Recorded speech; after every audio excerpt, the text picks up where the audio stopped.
مساء الخير.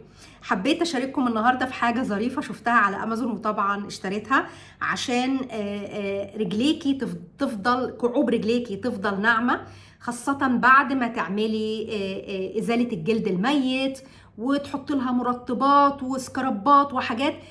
بترجع الرجل خاصه بالليل لما بندهن كريم ونلبس شراب، الشراب بيمص كل الكريم ونقوم رجلينا مش مترطبه. طيب انا شفت ده على امازون وعجبني قوي، وشفته على اليوتيوب فقررت ان انا اجيبه، وفعلا فرق معايا 180 درجه في نعومه الاكعاب. اوكي، فده ايه بقى؟ ده شراب سيليكون، شايفينه؟ ده شراب سيليكون جبته من على امازون طبعا اهو، فردتين.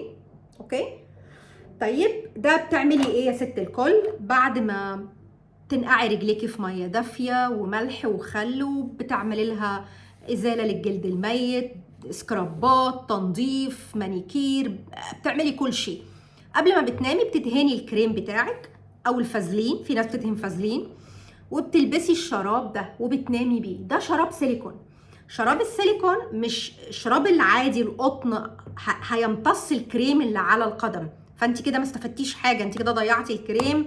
الشراب هيمتص كل الكريم، اما ده مش هيمتص، ده سيليكون. اوكي، ده هيحبس الكريم او الفازلين حوالين القدم، فهتفضل رجليكي وانتي نايمه طول الليل مترطبه، فانتي هتحسي بفرق كبير قوي بعد ما تداومي على استخدامه.